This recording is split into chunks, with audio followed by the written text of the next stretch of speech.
The Kingdom of Saudi Arabia is the largest recipient of migrant workers in the Arab world. By some estimates, the kingdom has the largest number of expats in the whole world, which in turn raises a set of profound questions, not only about the nature of Saudi Arabia's political economy, but also the future stability of the kingdom. In particular, the survival prospects of the ruling House of Saud. In the short to midterm, these troubling statistics call into question Crown Prince Mohammed bin Salman's flagship economic development policy, known as Saudi Vision 2030.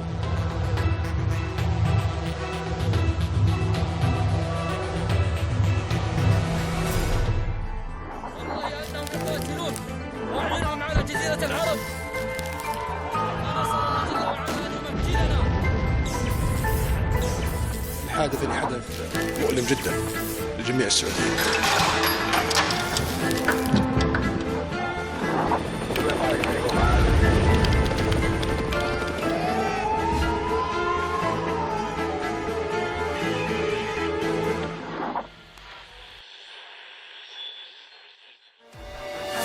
A key objective of Saudi Vision 2030 is to reduce dependence on foreign workers and to build up domestic capacity, especially in the skilled workforce domain. To that end, there has been increasing media coverage of Saudi's pivot away from foreign workers, to reduce their footprint in some areas and to ban foreign workers from certain sectors altogether, notably the hospitality industry.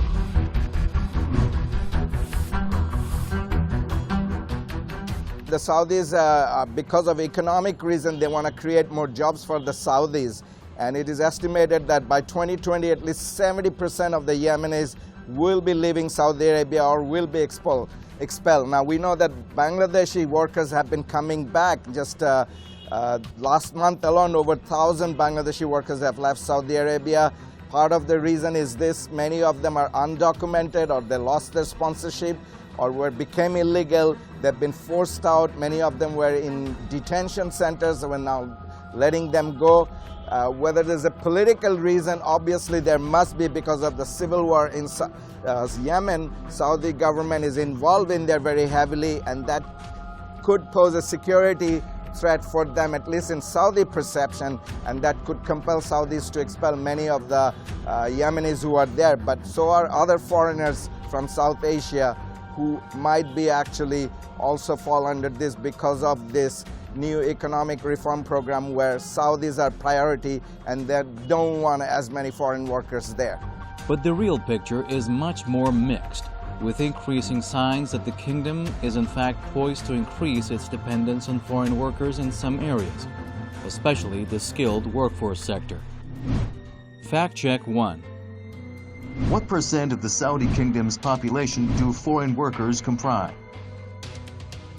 37%, equal to 13 million out of a population of 34 million.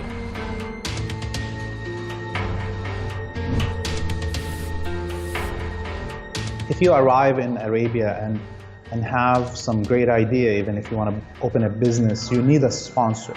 And at any moment, that sponsor can even steal that business that you started. So when a foreign worker who's coming just to get paid arrives there, their situation is worse than you can imagine. Vision 2030's emphasis on reducing dependence on oil income is exposing the kingdom's hollow economy, and by extension increasing its reliance on a skilled foreign workforce. To that end, Saudi Arabia has reportedly approved a new residency scheme to attract skilled foreign labor to help the kingdom implement key features of the Vision 2030 program. The scheme reportedly offers two types of residencies, one permanent and the other subject to annual renewal. In announcing the new scheme, Ibrahim Al Omar, the governor of the Saudi Arabian General Investment Authority, confidently proclaimed that, quote, "Our aim is to attract innovators from across the world to live and work in Saudi Arabia, and this reform will play a significant role in doing so. These investors and entrepreneurs will help to drive private sector growth," Al Omar added, which is needed to realize the ambitious goals in Saudi Vision 2030.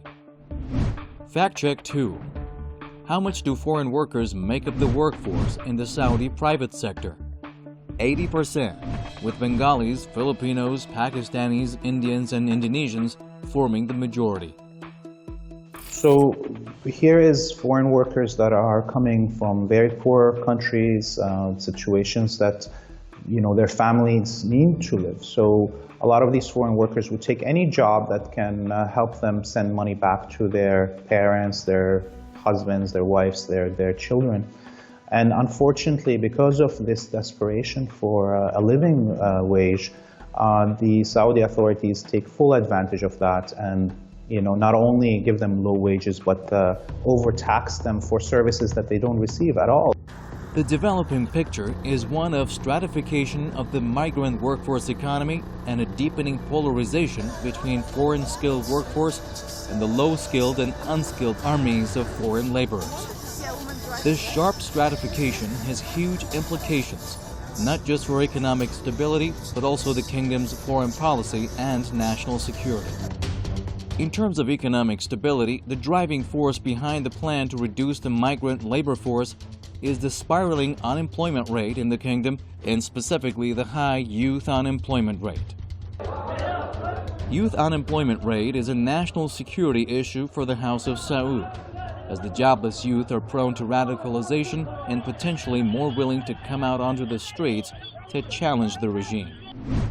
Fact check 3.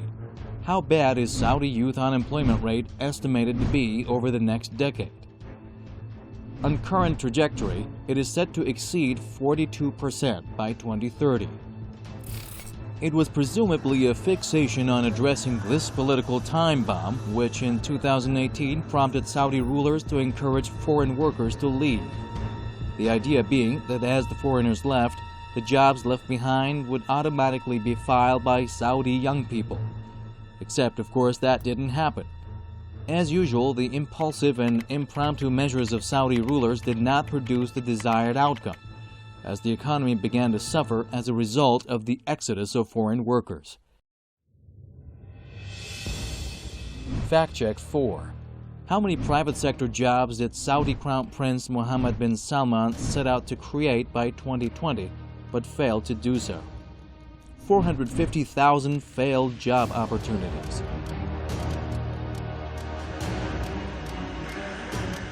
Beyond national security issues, Saudi Arabia's polarization of the migrant workforce economy carries with it a set of political and reputational risks. Much of it is bound up with the poor treatment of low-skilled and unskilled foreign workers.